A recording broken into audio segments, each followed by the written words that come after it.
दोस्तों, अगर आपने रामायण देखी या पढ़ी होगी तो आप रावण की बहन शूर्पणखा के बारे में तो जरूर ही जानते होंगे। शूर्पणखा रामायण की एक ऐसी किरदार थी जिसकी वजह से प्रभु श्री राम को रावण समेत सभी राक्षसों का वध करना पड़ा था। लेकिन दोस्तों, सभी राक्षसों का अंत होने के बावजूद भी शूर्पणखा बची हुई थी। हालांकि रावण की मौत के बाद शूर्पणखा का क्या हुआ था, इस बात का कोई खास जिक्र रामायण में तो देखने को नहीं मिलता है। फिर भी कई इतिहासकारों का यह दावा है कि शूर्पणखा ने अपने भाई रावण की मौत के बाद इस्लाम धर्म की उत्पत्ति की और मक्का मदीना को बसाने वाली भी शूर्पणखा ही थी। कई इतिहासकारों के मुताबिक तो ये भी बताया जाता है कि आज इस दुनिया में मौजूद सभी मुसलमान शूर्पणखा के ही वंशज हैं। दोस्तों, भले ही ये सारी बातें आपको एक कहानी की तरह लग रही हो, लेकिन आज के इस वीडियो में हम आपके सामने शूर्पणखा के कुछ ऐसे रहस्यों पर से पर्दा उठाने वाले हैं जिन्हें जानने के बाद आप भी दांतों तले उंगलियां दबा लेंगे। दोस्तों, रामायण के अनुसार हमें यह बताया जाता है कि जब रावण ने माता सीता का अपहरण किया था तो भगवान श्री राम ने माता सीता को आजाद करने के लिए रावण समेत उसके पूरे वंश का नाश कर दिया था। लेकिन इन सभी राक्षसों में रावण का छोटा भाई विभीषण हमेशा धर्म के रास्ते पर ही चलता था और विभीषण ने इसी तरह धर्म का साथ देते हुए अपने भाई रावण के बजाय प्रभु श्री राम की सेना को चुना। इसके बाद जब प्रभु श्री राम ने रावण का वध करके माता सीता को आजाद कराया था तो उन्होंने लंका का सारा राजपाट और जिम्मेदारियां विभीषण को सौंप दी थी। लेकिन उसके बाद शूर्पणखा कहां गई और आखिर उसका क्या हुआ था, इस बात का जिक्र हमें रामायण के किसी भी पन्ने पर नहीं मिलता है। दरअसल दोस्तों, जब शूर्पणखा भगवान श्री राम से आकर्षित होकर उनसे विवाह करने का प्रस्ताव लेकर आती हैं, तो भगवान श्री राम शूर्पणखा से विवाह करने के लिए उसे साफ साफ मना कर देते हैं, क्योंकि भगवान राम पहले ही माता सीता से विवाह कर चुके थे। इसके बाद भगवान राम अपने छोटे भाई लक्ष्मण जी की तरफ इशारा करते हुए शूर्पणखा से कहते हैं कि अगर आप चाहें तो मेरे छोटे भाई लक्ष्मण से विवाह करने के लिए पूछ सकती हैं। और फिर जब शूर्पणखा लक्ष्मण जी के पास विवाह का प्रस्ताव लेकर जाती है तो लक्ष्मण जी भी शूर्पणखा के इस प्रस्ताव को ठुकरा देते हैं, जिसके बाद शूर्पणखा भगवान श्री राम के पास जाकर माता सीता को बुरा भला कहने लगती हैं और भगवान राम को यह धमकी भी देती है कि अगर उन्होंने शूर्पणखा से विवाह नहीं किया तो वो माता सीता को मार देंगी। इसके बाद जैसे ही शूर्पणखा माता सीता को मारने के लिए आगे बढ़ती है, तभी लक्ष्मण जी माता सीता का बचाव करते हुए शूर्पणखा की नाक काट देते हैं। इसके बाद शूर्पणखा जब अपनी कटी हुई नाक लेकर भाई रावण के पास जाती है और उसे सारी बात बताती है तो रावण अपनी बहन के इस अपमान को सुनकर बेहद क्रोधित हो जाता है और माता सीता का अपहरण कर लेता है और फिर भगवान राम रावण को मृत्यु दंड की सजा देते हैं। लेकिन दोस्तों, हमेशा से ही लोगों के जहन में ये सवाल बना हुआ है कि इसके बाद शूर्पणखा ने क्या किया। कई इतिहासकारों के मुताबिक ये बताया जाता है कि शूर्पणखा खुद को दुनिया की सबसे सुंदर स्त्री मानती थी और जब लक्ष्मण जी ने माता सीता को बचाने के लिए उसकी नाक काट दी थी तो वो अपने चेहरे को देखकर बहुत ही शर्म महसूस करती थी और नाक कटने के बाद वो हमेशा अपने चेहरे को एक काले कपड़े से छिपा कर रखती थी। शूर्पणखा को जब ये पता चला था कि उसके सारे भाई प्रभु श्री राम के हाथों मारे जा चुके हैं तो उसने दैत्य गुरु शुक्राचार्य के पास जाने का फैसला किया था और वो वहां जाकर उन्हीं के आश्रम में रहने लगी थी।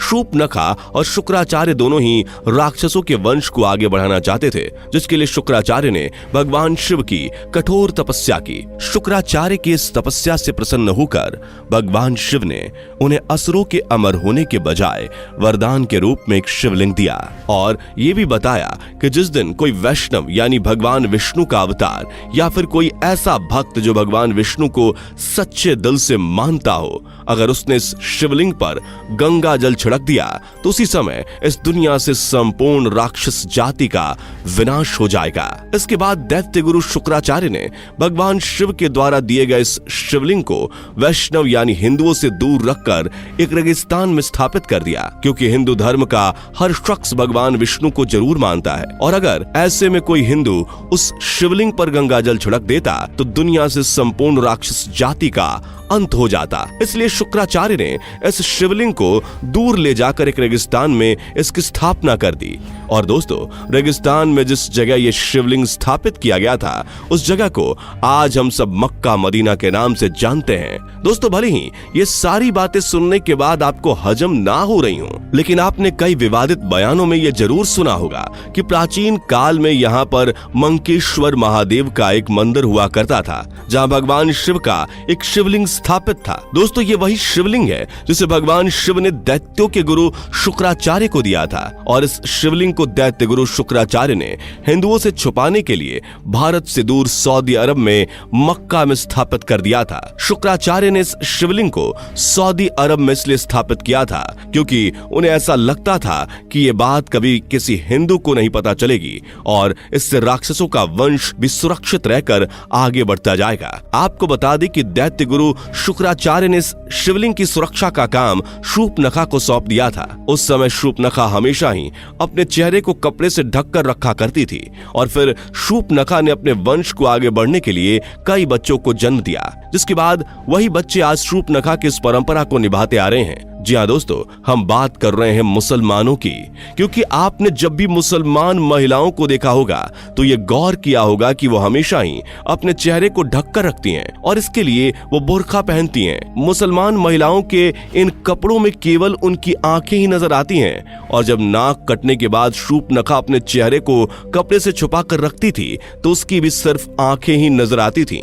मक्का मदीना के मंकेश्वर महादेव का जो शिवलिंग स्थापित किया गया था उसकी सुरक्षा के लिए शूर्पणखा ने वहीं पर रहना शुरू कर दिया था, और मक्का मदीना आज दुनिया की एक ऐसी जगह बन चुकी है जहां पर हिंदुओं का जाना साफ तौर पर मना है। इसके अलावा दोस्तों, बताया तो ये भी जाता है कि सऊदी अरब में जिस जगह पर मक्का मदीना मौजूद है उसके आसपास तक की सभी जगहों पर हिंदुओं को रहने की इजाजत बिल्कुल भी नहीं दी जाती है। मक्का मदीना में रहकर ही शूर्पणखा ने अपने वंश को आगे बढ़ाया और नई नई परंपराओं का भी निर्माण किया। इनमें से एक परंपरा थी बुर्का पहनने की, और ये रिवाज शूर्पणखा के समय से ही चला आ रहा है। दोस्तों, ऐसा बताया जाता है कि द्वापर युग बीत जाने के बाद शूर्पणखा के वंशज आज के समय में इब्राहिम धर्म के अनुयायी हैं, और इस वजह से इस्लाम धर्म में शुक्रवार को एक विशेष महत्व दिया जाता है। इस बात का जिक्र धार्मिक ग्रंथों में भी किया जा चुका है। अब दोस्तों, ये सारी बातें किनारे करके अगर इस कहानी पर गौर फरमाया जाए तो जरा एक बार सोच कर देखिए कि आखिर ऐसी कौन सी वजह है जिसके चलते किसी भी हिंदू का मक्का मदीना के अंदर जाना साफ तौर पर मना है, और अगर कोई हिंदू चाहे भी तो मक्का मदीना के अंदर नहीं जा सकता।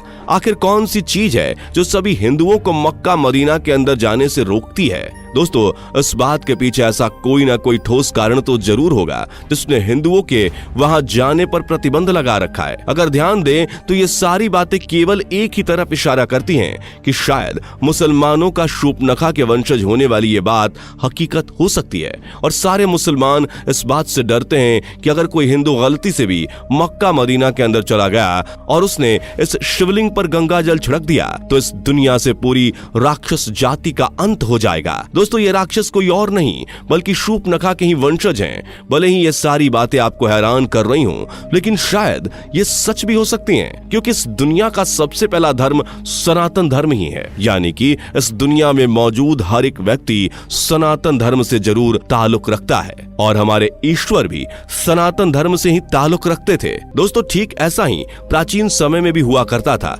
कुछ लोग मिलकर अपने अलग अलग नियमों और परंपराओं को बनाया करते थे, और धीरे धीरे इसी तरह यही चीजें जातियों में तब्दील होती चली गईं, जिससे आगे चलकर अनेकों धर्म की उत्पत्ति हुई। लेकिन दोस्तों, इस्लाम धर्म के हकीकत भरे इस सच पर आज भी कई हिंदुओं के द्वारा सवाल उठाए जाते हैं कि आखिर उन्हें मक्का मदीना के अंदर क्यों नहीं जाने दिया जाता। वैसे दोस्तों, कमेंट करके बताइए कि आपको क्या लगता है, मक्का मदीना के बारे में कही जाने वाली ये सारी बातें क्या सच हो सकती हैं? क्या शूर्पणखा ने ही मक्का मदीना को बसाया था, या फिर ये सब एक मात्र कल्पना है? अपनी राय हमें कमेंट सेक्शन में जरूर पेश कीजिएगा। जाने से पहले वीडियो को लाइक शेयर जरूर कीजिएगा, और ऐसी ही और वीडियोस के लिए चैनल को सब्सक्राइब करके बेल नोटिफिकेशन को भी जरूर ऑन कर लीजिएगा। धन्यवाद।